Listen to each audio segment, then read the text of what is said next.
Welcome to the party. I'm not here right now, but I want you to listen very carefully. These guys are very funny, so pay attention. Enough talk. It's showtime.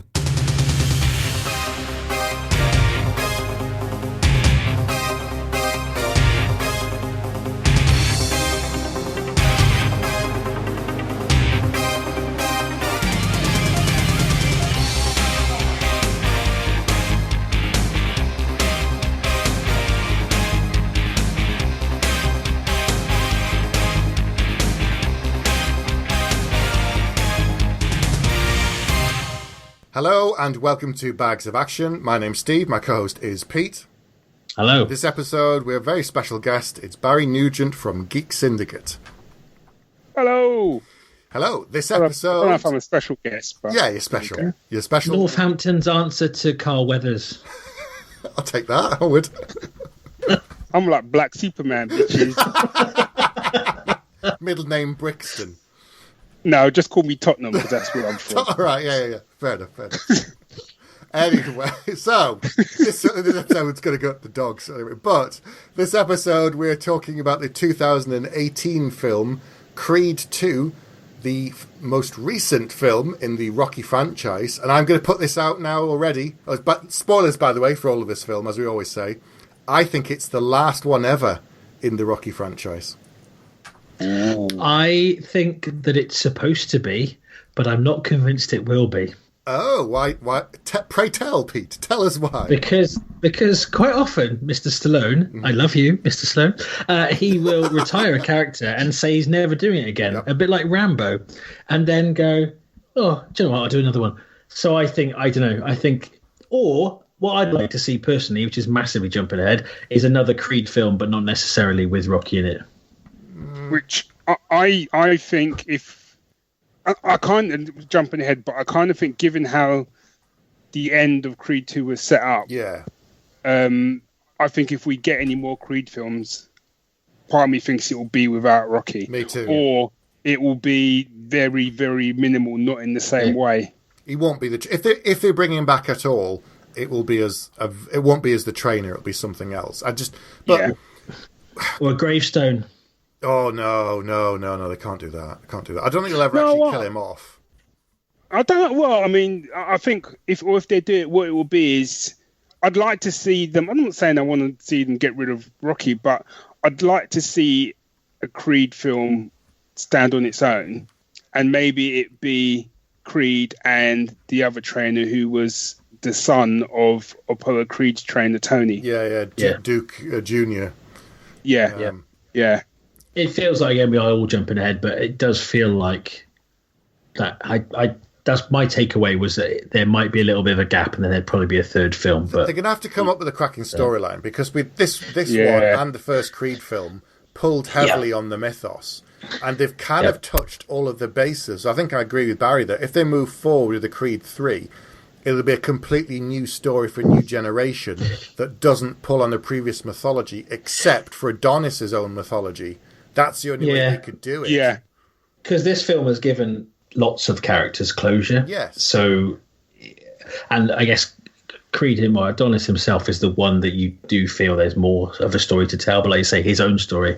Be interesting to see what they do with the soundtrack, because kind of like the first Creed film was very heavily drawing on the Rocky stuff, but modernising it. Mm-hmm. This one kind of done a little bit less of that, and I guess, you almost can follow the soundtrack evolution in the same way, really. I mean, because you mentioned soundtracks, kind of opened my door now. I think both soundtracks are phenomenal. And by the soundtracks, I mean the original soundtrack, not we just get a bunch of people to do music. Yeah, the scores are brilliant. Yeah. Yeah, the scores are brilliant. And I think what they've done, which I think is really clever, and the best example of it is the sort of two training montages they kind of have. There's one where Creed sort of he's training for the first fight against Drago Son, where he gets a whooping. The music in that is really good, because they've got a rap track, but they've got like a kind of orchestral score going with it. Yeah, right.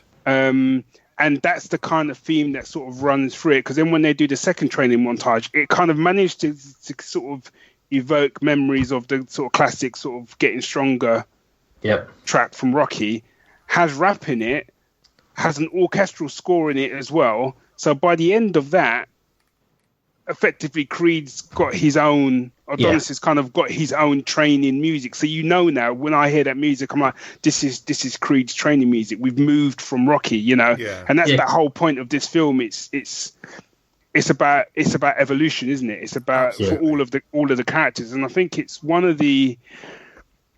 I'll go out on a limb and say it's one of the best.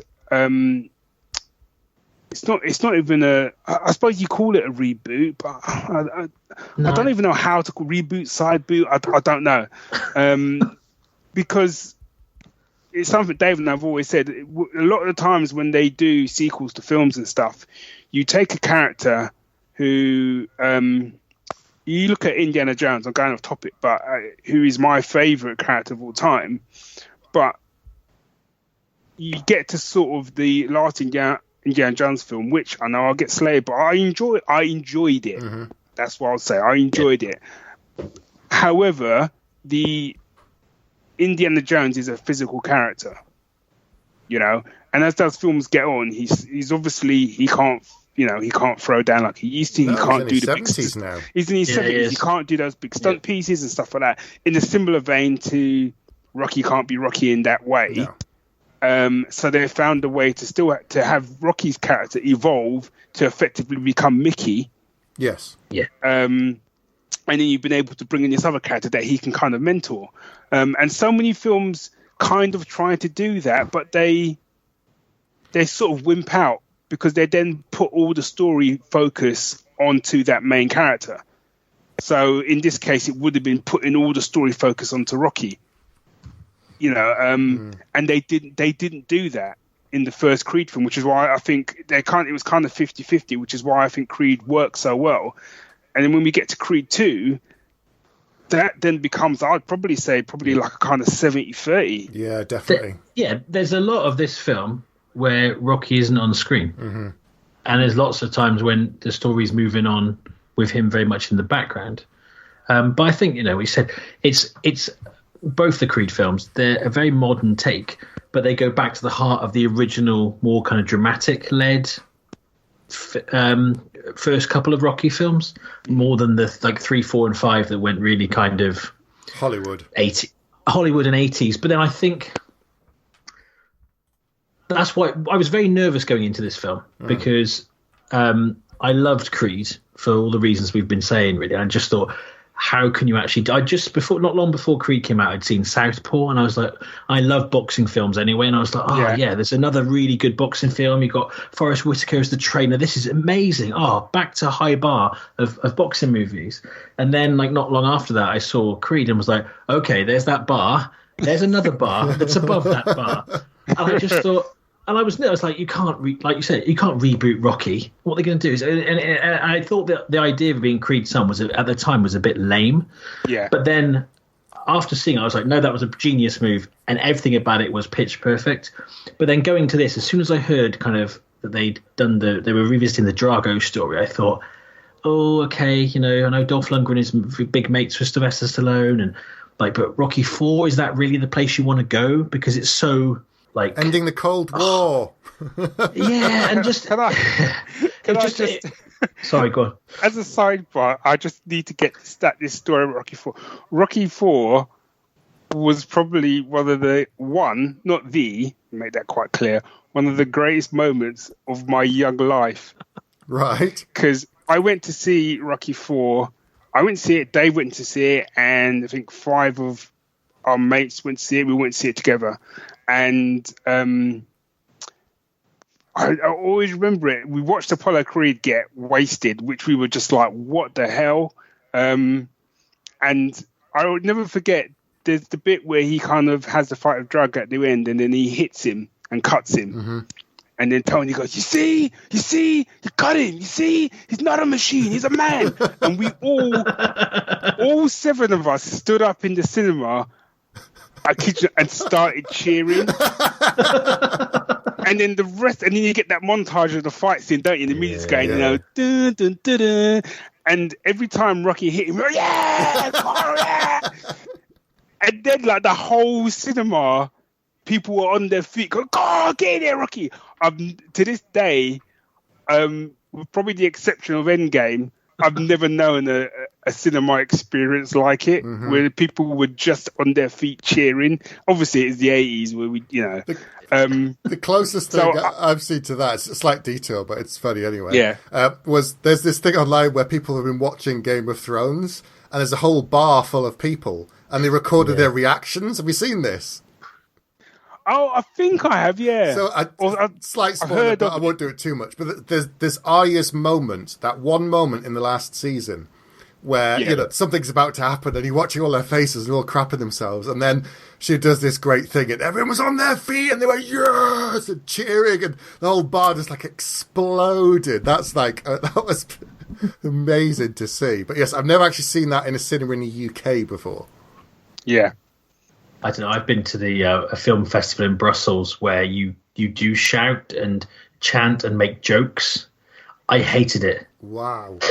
I'll be honest. That's the whole thing. And any director whose film is being shown, they have to come on and either sing or rap, or they won't show the film. Oh God. Before it starts. Yeah, I'm out.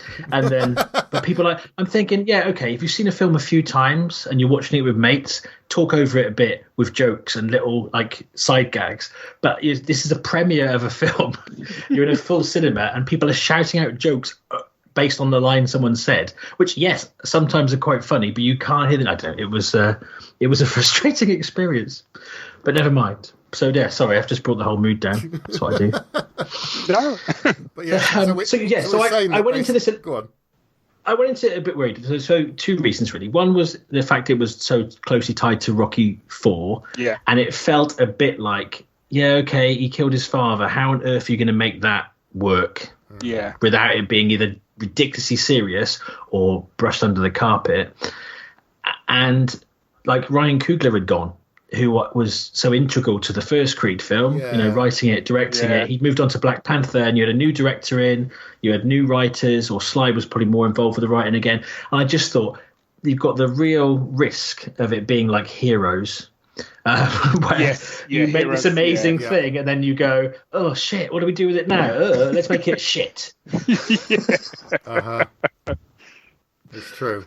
But so in some ways, this film mirrors Rocky 2 and Rocky 3, because in the second, it's in the third one where Rocky is now the rich man with the family and he's got everything, and Clubber kind of is the nobody. But at the same time, in the second one, you've got this, he's trying to take the title. And so this is a kind of mix of the two in some ways. This is all the stuff to do with Rocky 4. This is why I was saying that I don't think going forward it can be anything from what existed before, because he's, as you said, there's more scenes with Donnie now because it's him and his wife and his child. He now has a family that he's fighting for. He now has a career. He now has a name that's his own name that he's earned. Whereas in the first film, it was all about, am I worthy of this name? And it's like, yes, I am. I beat the guy and I beat the other guy. And at the very beginning of this film was the one person that I thought, oh, he's going to be the guy that they do if they do for Creed 3. And in like the first 5 minutes of the film, he has a fight with Wheeler and knocks him out. And I was like, there goes my theory. I was like, oh. Well, I mean, in many ways, if that whole... If they're done, if Creed 2 had been, the end of Creed 2 had been that fight with Wheeler. Yeah. And then Creed 3 had been effectively what we got for Creed 2. Yeah. And given how that ended, that's your trilogy done. Yeah, true. In my mind, that's a complete story arc you've been given. You could you could quite happily step away from that and go, I've told that character's story. And I think to a certain extent, that would be my worry going forward, that I still feel that character story's kind of been told. I think you're right, because I having watched this a second time, I had the same feeling watching Endgame a second time. Was like, you clever bastards. You've taken all these different things that you've planted the seeds of and you've closed them all off, but really in a really deft way. And part of me is like, but at first thought, yeah, okay, because we've been watching Rocky, all our lives, and this is like the 8th film, and we know Donnie's mum and stuff. But I was like, no, I'm having the same feelings about Ivan Drago, Victor Drago, Donnie, and Bianca, and maybe the baby will be the story of the third one. But like every character, really, because there's so much weight in this film because you've got the weight. You've got Adrian in the back of your head. Yep. There's so many moments that make you think about her on behalf of Rocky. And actually, for Sly Stallone as an actor and a writer, let's not forget his real life son, who played Sage Stallone, who played his son in Rocky 4. Yeah, died. He did. And there's a picture of him on the fridge at the start. Yeah, but it's him. And I'm just thinking, this actor and writer is looking at a picture of a character who was his son, who in the film he's no longer in touch with, and he wants to reconnect with him. But in real life, that's his real son who's died, and he can't do that. And that, I really choked me up. But it's to make a film like in this day and age that has got. My bottom lip was going for about the last 15 minutes, and I've seen it before. Yeah. But I think also as well, they've managed to. Because I think there's a tendency of boxing films to kind of have, you got your good guys, you got your good boxer, you got your bad boxer. That's the one you got to beat because he's not evil, but they've set him up in a particular way. He's the obstacle. But the fact that by the end of the film you weren't rooting for Victor Drago to win, because obviously it's clear that Creed is he's the guy you're following, but you really felt for him through the film. And in some ways, if they went off now and the next film was called like Drago, or if Creed 3 was more about like, I don't know, Drago sort of says, can you come to Russia and help me train because I want to get back into it, I want to get this fight, and it's all about kind of Creed going to Russia and helping him, and do you know what I mean? Almost for like another spin-off. I'm all up for that, because I think there was did you guys watch the deleted scenes? Yeah, there are 2 I think they should have left in. The scene that they have, I can't remember what the other ones. The one that I remember was they're in the locker room at the end, and Creed's kind of talking to Victor. It's not a massive conversation, but it's enough for him to. It's about them talking about both of the weight that they're carrying from their father's legacies and stuff. And it's like, we got to be more than this. Yeah. And even when he gets up to go, and the look that he gives Ivan, because Ivan Drago as he's going, it's almost kind of, it's not necessarily a forgiveness, but it's a kind of like, we just got to let this shit go. And then Rocky gives him the look and stuff. And I thought it was a real shame that scene wasn't left in the film. Yeah. The other one that the other one that I think they should have left in is when Adonis ends up in the hospital the first time. Rocky's just going out to get some fresh air, and Victor and Ivan come in, and they start Ivan starts giving Rocky some lip. And he shoves back and he punches Rocky, and then Rocky retaliates and punches him back, and then like a security guard gets in the way of them, and it's like, right. And we've never heard the actual kind of audio of it, but that was, and I was like, that the 2 of them again having one very brief slug out, and I think they trimmed it because it would have made it a bit more about Rocky than about Adonis, so they're keeping it focused on him. That balance, like we said, might have been slightly off. But I think the locker room scene should have been in. Pete, what were you going to say? I'm not sure. Well, I quite like, and I don't know, maybe it's just because I quite like the fact that some of these things aren't in, because you don't. I think the moment you just talked about with the locker room at the very end, it's almost like there's some looks in the film, like that great kind of eye acting where they kind of look at each other and they acknowledge each other without saying anything, which I've always been a fan of. And I don't know if I'd want. It's almost, I like the fact that Rocky is kind of found peace now, apart from holding the bag, that he's not having to put his fist back up. And I thought he was quite dignified how he dealt with Drago when he came to the restaurant. Yeah. And it's like the whole thing's like, there's no picture of me up there. But like first time watching this, I was a little bit like, this guy killed the guy. And I couldn't get past that. I'll be honest with you, it took a little bit of the shine off the film. I kept thinking, this guy's killed your father. Yep. This guy is unrelentless about the fact he's done it, and he's quite happy if it happens to you. What, you know?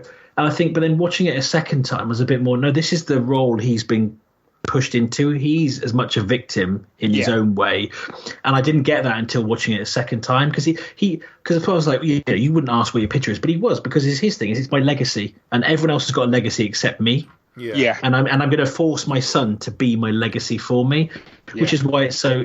Again, the whole. I mean, fathers and sons is a theme on about 5 different levels in this film, because, like you say, there's Duke and his son as well. There's Rocky and his own son, who Creed, I guess, has been a surrogate for. So, and even things like, Donnie's relationship with his wife, which is very different from Adrian. She's much more her own person. And then his relationship with his mother as well. That's why it's like there's so much going on in this film that it took a second viewing for me to really kind of pick up. Aside from the story, one of the things that I loved about the film as well is at no point do you not buy the fact that, I've forgotten his name now, it is Michael B. Jordan, isn't it? Yeah. At no point do you not buy the fact that he's a boxer. Yeah. Because there's that, as I said, that first scene where he's the first training montage bit. There's a bit towards the end of it where he's kind of training with a pad guy. Yep. Now I remember when I used to do karate, having to do pad work, and I knew I'm not great at it, and I think I thought I was fairly decent doing punches, doing kicks, whatever. Watching that sequence that he does, where he's kind of doing the punching with a pad guy, it's phenomenal. It's just. And then you have to sort of think, he's an actor. He's not a boxer. No. He's an actor that's trained for that, And to go alongside that, the flip of that in a way is because over the films, once they got to the 5th one, they started casting boxers as the opponents. Yeah. And in some ways, it made them much more kind of one-dimensional. Yeah. Because in fairness to them, they're boxers. It made the boxing really good. But at times you were like, I don't really get a sense of who this person is. Yeah. This film, you've cast a boxer who can act his arse off. Yeah. He doesn't say very much, but he carries so much weight in, not just literally, he carries so much weight in his performance, the way he looks at people and stuff. Yeah. And I think his performance is amazing. Yeah. For someone who's not acted very much at all. Well, it's the same as in the first Creed film. The fact that they got a boxer in for that, but it worked really well, I think. The fact that he's an English boxer, and he's very, very cocky. Or they made the character very cocky. The boxer's called Tony Bellew, playing Conlon, and he's just like a souped up version of himself. He kept saying, "You ain't no Creed, you're a false Creed," and all this kind of stuff, and mouthing off. And then when he gets in the ring, you believe it. But have you seen that story that Michael Jordan told about when they did the first Creed film? They had to get this shot where Conlon hits him and he goes down and hits the mat. But they had to film. He said, obviously, when we box, we try not to hit each other because, one, it'll hurt, and two, you've got to do it a lot of times. But you can't have bruises. He said, but at that one, he had to hit me properly at like quarter power and get it on film so that I'd hit the deck. And he said, right, just do it. This is what we'll do, blah, blah, blah. And Tony apparently hit him like pretty, not that bad. And then Michael was like, my head was ringing. I could barely stand up. And it's just like, they ain't messing. This is like a heavyweight dude. Didn't Dolph Lundgren back in the filming of Rocky IV really hurt Sly Stallone? Yeah, didn't he? I think so. And, because I forget that he's like an ex kickboxing or karate champion himself, isn't he? Before acting, he's another kind of actor, sportsman that's moved into.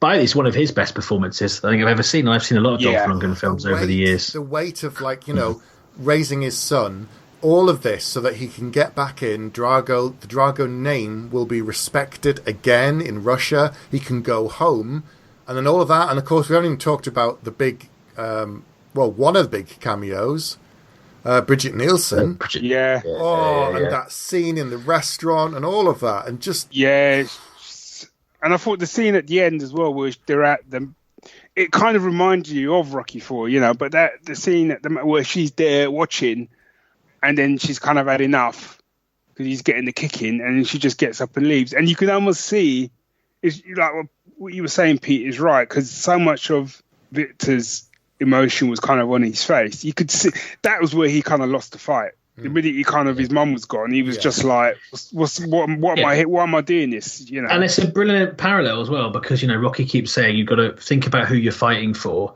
Yeah. And his wife is there. Not only is she there watching him, she walks out and sings his entrance song.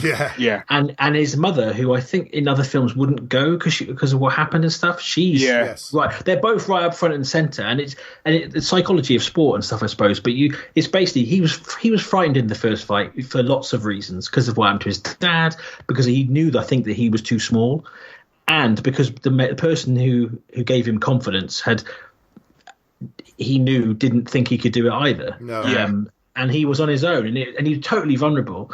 And so he lost that fight before he stepped in the ring. But this fight, again, watching it a second time, just his walkout music and everything, I just thought, I think you're going to win this. And obviously I knew he was anyway, because I'd seen it. But you know what I mean? You actually go, do you know what? It's a different thing. He's on the front foot. And then, for his family to all turn up, and then for Victor's mother to walk out.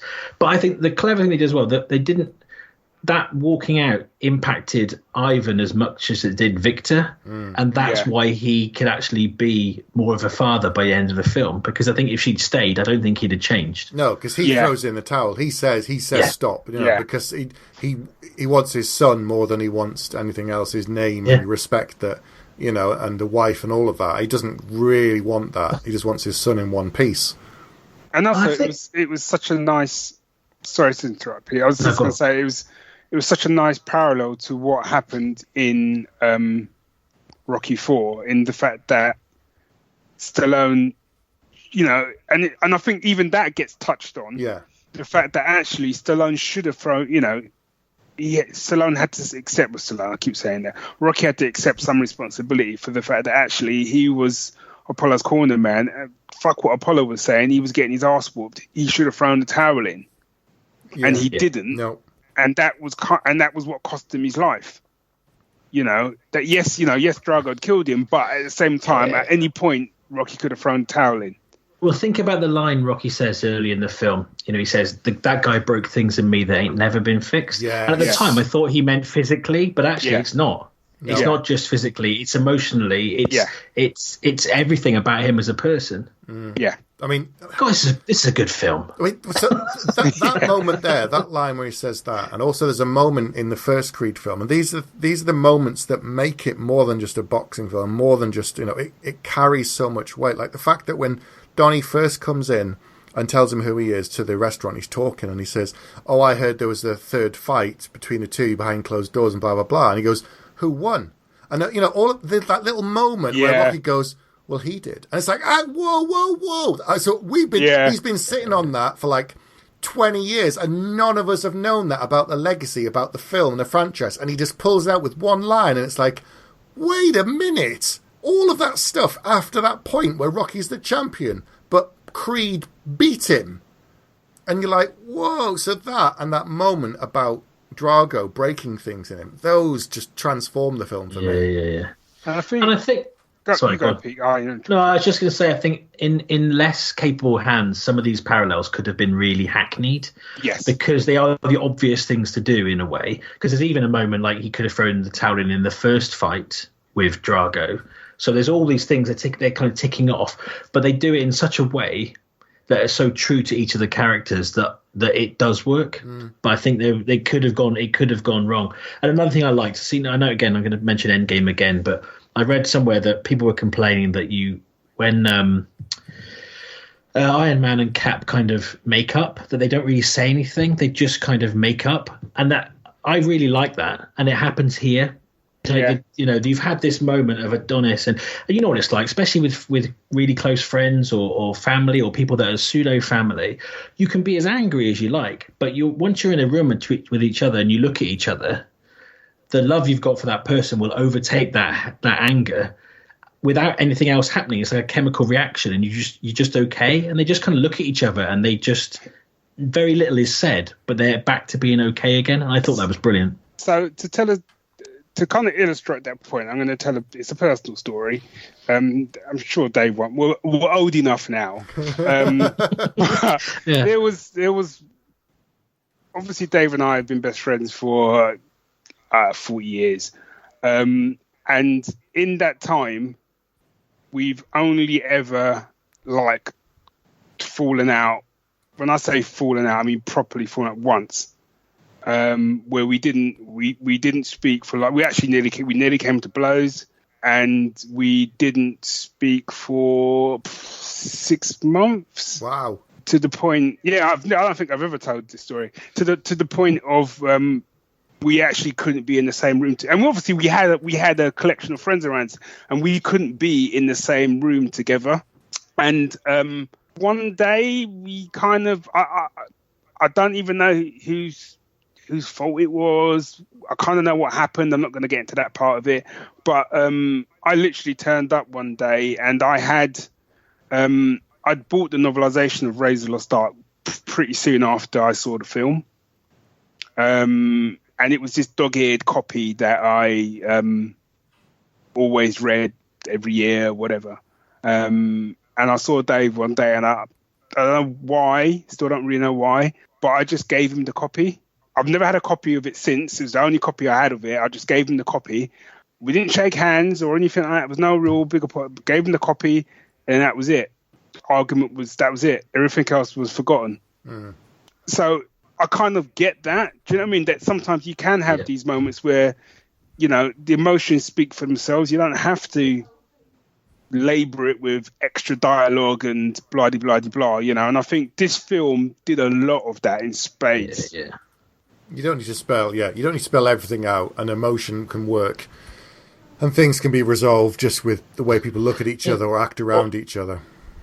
Or just by putting your hat on. Yeah. Yeah. Yeah. I mean, what did you guys think? Because I think it sort of ties into that, but what do you guys think of the boxing promoter? He was, his name was Buddy. So he was the guy at the beginning. He was kind of with the Dragos, and then sort of went and had a little word with Donnie about... I think he was a bit underutilized, really. They kind of set him up as something, and I do wonder if there may be deleted scenes that were edited out, because I don't know. He's the catalyst because he wants the money, Mm-hmm. But then he kind of, I don't know. Maybe it's just because it's not his story. Maybe just, but I don't know. I think the fight could have happened without his. You could have done the film without that character at all, to a certain extent. I don't know. What do you think? See, I quite like. See, first time I saw it, I was kind of like, he hasn't really done a lot, has he? But then I think it's because I had fallen into the trap of believing I knew how they were going to use this guy, and I thought he was going to turn out to be this sleazy as hell promoter, and he's the guy you want them to kind of punch out at the end. And do you know what I mean? Because you had a similar character who was way over the top in. I think he's supposed to be based on Don King. Who was in Rocky V. Mm-hmm. And I thought they were going to go down that route. And what I quite liked about him was, when you really pin him down, he wasn't really a bad guy or a good guy. He was just an opportunist, and he gave a really good speech to Donnie about where he kind of says, there's been something like 50 or whatever, like heavyweight champions of the world. How many of those do you remember? Yeah. And most people remember fight. They remember Ali. They remember, because all of them had a legacy. All of them, like Ali lost his title, came back, had Rumble in the Jungle. So I still remember that. I remember watching things like that. And he said it's about building that legacy, because that's what people remember, especially in this day and age where boxing isn't as big a thing. No. And if you look now at who's the guy who's just lost all these titles? Anthony Joshua. Yeah, who lost it to that the chubby dude. Ruiz from Mexico. The Mexican Rocky, as he's now being called. He's the first Mexican heavyweight, I think, in a long time. So now he's now crafted a legacy. Yep. He's beaten someone that he shouldn't have beaten. Nope. Yeah. Right? And they've more or less said that Joshua's will no longer have a legacy as a result of that fight, whatever he does next. Yeah. Yeah, because that's now kind of defined him to a certain extent. Because what can he do, And I think what's really interesting is when you look at Donnie and you look at I've forgotten his first name now, Victor. Yeah. to a certain extent, that's what they're both. Certainly, Victor realizes it, or certainly for Ivan, that that's what he wants to do. He wants to craft his own legacy, although what he's really doing is crafting the legacy for his dad. And what Donnie doesn't realize is that's what he needs to do to fully take on that Creed name for himself, to step out. That's the only way he's going to step out of his dad's shadow. He's always going to be Apollo Creed's sort of hand-me-downs unless he's able to craft his own legacy. So in many ways, that's what Victor's given him, because by the end of that film, everyone's going to remember that the fact that, Victor kicked his ass, but then he's come back and he's beaten him. Everyone's going to remember that now, And he almost needed to be the underdog in order to do that. Yeah, that's a valid point, actually, because I think you're right. Because it's like, this guy killed someone and he keeps going on about it. And then he basically, like you say, he's like, yeah, okay. It's not very nice, some of the stuff I'm having to say, but there's a reason it's just building a story. This is how it works. Yeah. And like you say, if this had been an 80s film, he'd have been overbearing, and at the end, exactly. Rocky would have turned around and knocked him out before he put his hat on. Yeah. Or he would have done some sort of sleazy stuff behind the scenes to kind of pitch them against each other and things like that. And he didn't do that. He just basically did his job. Yeah. I did like the training montage, in the desert, the second training. I mean, the first one was okay, but it was like you get Rocky in there and the two of them are working it and working the bag and all of that. It was brilliant. And clever, you got, it's all in the ice in Rocky 4, and now it's all in the heat. Yep. There's nice kind of contrast there. And the whole thing about, get up, kid. And it's like, that's okay. We know at some point he's going to have to get up, but it's just beautifully done. And again, the music is, is spot on there. And in my head, because I'm talking to two fellow writers, I feel that because I've been struggling with my writing sort of this year, I'm kind of hoping someone's just going to rock up and take me to some place where there's just loads of like really hardcore looking writers, and they're going, where are we? It's like, you need to come here to rebuild yourself, and it's somewhere in the middle of the desert, and they just give me a notepad and pencil. I'll go like, well, where's my laptop? You don't need a laptop. Here's a notepad. Here's a pencil. Write. What am I going to write? Anything. Everything. While someone's punching you in the gut. Now, right. Right. You just stood over you shouting, right. Yeah, tell me about it.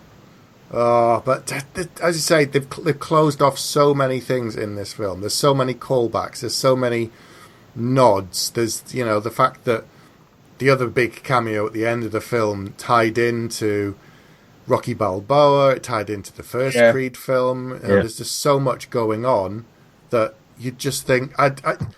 when they first announced Creed, as you said, Pete, you thought, really? It's been so long since Balboa, but then it worked. And now after this one, I'm thinking, they're going to have to come up with a really good idea if they want to take this forward. It can't just be, we'll have them face so-and-so. It's like, no. You're going to have to step up and do that original thing of, we've got this twist to make you go, oh, okay, I never saw that coming, and what next if they do it? And I think that's kind of why, the more I think about it, the more I think one of the twists would be that him and Victor end up becoming mates and you kind of build that friendship in the same way they built the friendship with Apollo Creed and Rocky. Yeah. Not necessarily done in the same way. Not like, he loses and then Victor comes to help him and all that, but to just find a different way to do it because they've got a lot of stuff in common. And that's what that film shows you. They've both got, daddy issues. Do you know what I mean? There's a lot going on between the two of them. And I really like that character, Victor, and I think there's a lot of potential for him. I would rather they take 5 years than try and just push another one out like in a couple of years. Yeah. Don't rush it. Don't rush it. Yeah, well, this is it. It's like if they come up with the right tape. But then again, Michael B. Jordan's so busy. I don't think he'd just go, sure. I'll do that just cause. I think it would have to be the right script for him to say, yes, I'll come back. Yeah. Also Tessa Thompson as well. I mean, she's on the rise, isn't she? So she's going to be busy. She's got the Valkyrie TV series. She's just done Men in Black International and whatever else is, on her plate at the moment. So she's busy, with all sorts. Oh, Westworld. She was doing Westworld as well. Oh yeah, that was it. Yeah. I forgot she'd been in that. Sorry, Pete, you were going to say something. Pete. I can't remember what it was. Sorry. No, going back, I guess, to the closure bits. I guess one, because again, seeing it a second time, you forget there's the fight itself. There's the father and son. There's him winning. There's Rocky putting his hat on, which signifies he's walking out and he's not, you don't need me anymore, kid. Yep. Yeah. Kind of thing. There's him going to his son and again, not saying what the problem is and not apologizing. Literally him just saying, who's this man? Yeah. Dramatic pause. Yeah. This is your grandfather, which is enough. And then I was like, oh yeah, all these and I'm sitting there like nearly blubbering and going, oh, all these emotions. And then you see Adonis at Apollo's grave, which he'd never visited before. Which is a beautiful parallel with the fact that Rocky goes to see Adrian every day. Yeah. And the fact that it's just like, and he starts talking to him and it's like, so many, that last 15 minutes takes some beating in terms of how to end a film. Oh, yeah. And also as well, sort of, because obviously it's a boxing film, so it's action or whatever. There's so many films boxing films, there's always a classic, he gets knocked down. I mean, they did it in the first, he gets knocked down and is he going to make the count? He's going to make the count. But it's how, what's that thing that's going to spur him to kind of make the count? And I thought what they did in the first in the first Creed film, where he's kind of having these flashes and then he sees his dad. And there's no big speech from Apollo from beyond the grave. It's just a flash of Apollo and he's up, And in this one, the visuals, I want to take a moment to just applaud of when he gets knocked down and it's almost like he's underwater. And in fact, I think there is a song in there called Underwater. There is, and obviously when he loses his way a bit, he starts going and training underwater as well. Yeah, yes. Yeah. And I just love that everything kind of slows down and he's, and he's out of it. And then he hears like his wife sort of saying to get up. And he does this thing of like, he starts pounding the ground. Mm-hmm. And the music's like, and he's pounding the ground. And then he just gets back up. And that's when I noticed the color scheme changed. I was like, oh, and that's when I was like, shit, yeah, it's the whole underwater now. He's come up for air. He's ready to go again. Brilliant. I just thought it was brilliant for that kind of film to have that scene, which we have seen time and time again, and still manage to put a bit of a fresh spin on it. I thought, fair play. And the boxing itself is like you're there. It is. You almost feel like you punch drunk at the end of the fight yourself because they take such a and that's what heavyweight boxing is about. They are huge people hitting each other very hard in the face and body. Yep. But it feels really, I think, as the films have gone on through the whole series, it just becomes more and more visceral. That and you first just feel fight that he loses, Jesus. It's brutal, absolutely brutal. And he just ends up in hospital and he's just wrecked. It's not like, oh, he'll be all right in a little while. It's like, he might not walk again. Man. He might not, he's properly messed up. And you imagine that you're led there and you can barely move, barely speak. You're angry with the person who's supposed to support you. You feel completely lost. You feel like a child. Yeah. And then the news comes on and goes, so what's happened to the champ? Where is he? Why is he quick? Why isn't he fighting again? It's like, he nearly died, and this is what you're on about. I know.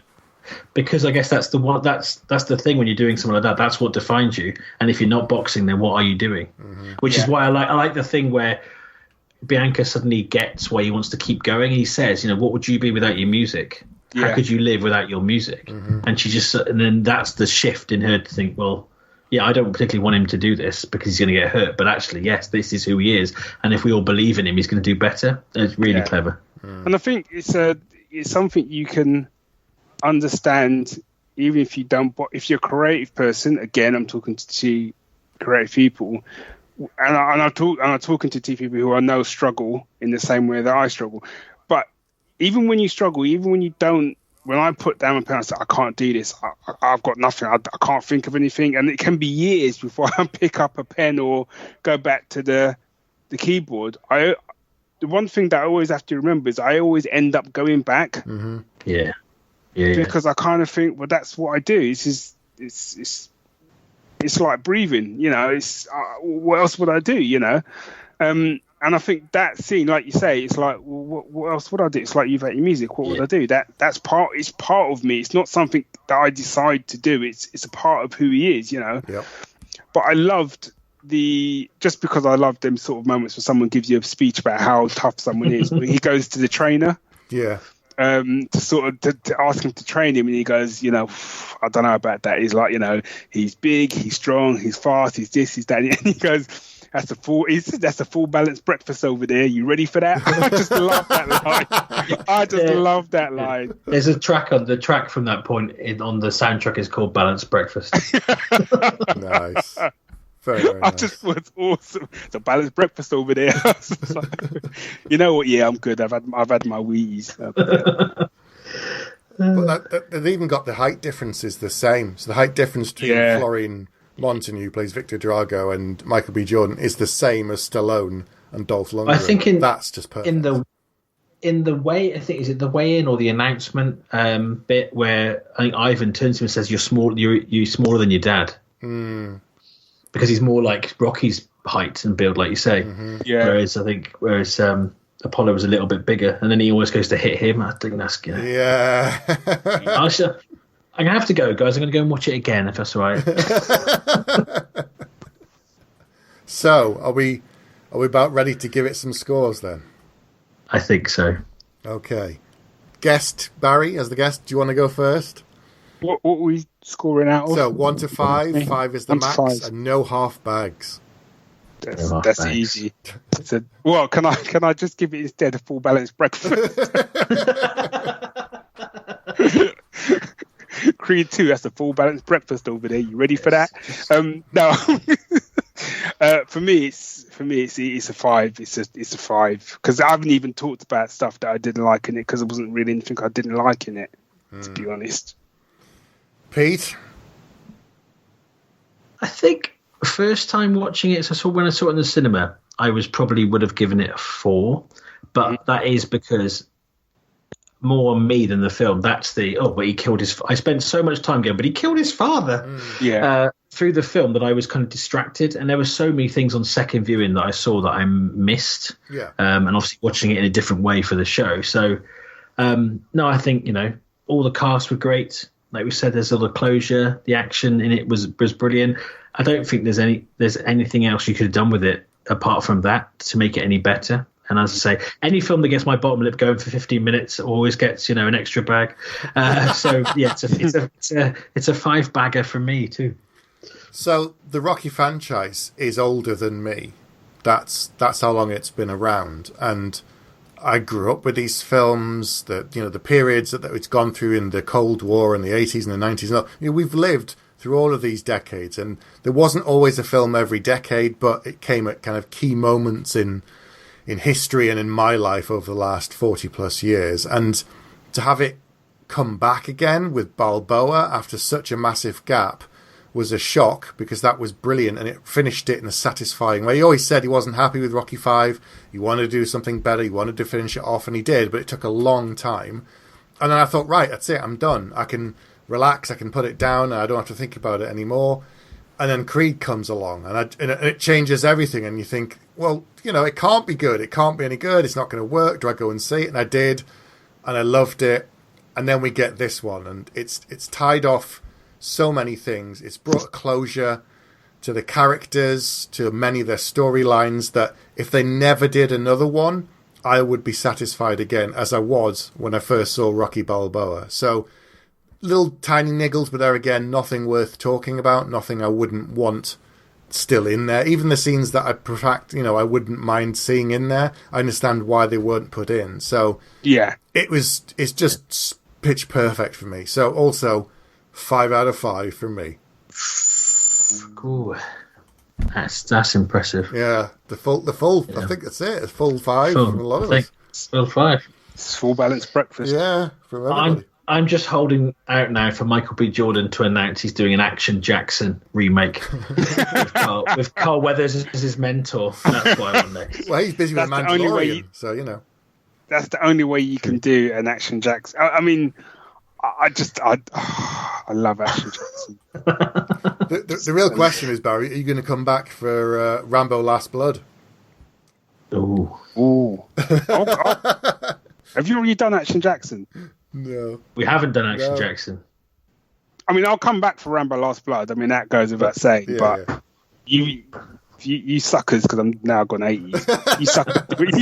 You suckers do Action Jackson, and I'm there. I could pretty much quote most of Action Jackson anyway. Nice. Man, you pissed me off. I haven't seen that for a long time. Have you seen it, Steve? I don't know. Maybe, but it's got to have been decades, really. Since I know you're a Sharon Stone completist. What? Is she in it? Yeah, I think she's in it. Is she in it? Yeah, she's in it. Wow, she's well in it, done, yeah. Pete. Well Thank done. Action Jackson, 1988. Just uncrossing my legs. Sorry. Ah, enough of that. Right, well, okay, so that was Creed 2. Have you seen it? If not, what's wrong with you? We just spoiled it. So let us know what you think. Get in touch with us via email, Facebook, YouTube channel. Leave us a comment. And don't forget to leave us an iTunes review. All right, Pete, thanks for coming on, Barry. Thanks for joining us for this episode. Thank you very much. Thanks for we haven't having me. announced we haven't announced the next episode. We haven't decided what it's going to be yet. So, Well, but I've got a film. well, you can announce it. You can save it for next one, Pete. Action Jackson. Okay. That's what it is. All right, Pete, wrap us up. Thank you for listening, if indeed you still are. Good night. Good night. Good night. Bye. You have been listening to Bags of Action. No bullshit. You'd better stick around for the next episode, because if you're lying, I'll be back.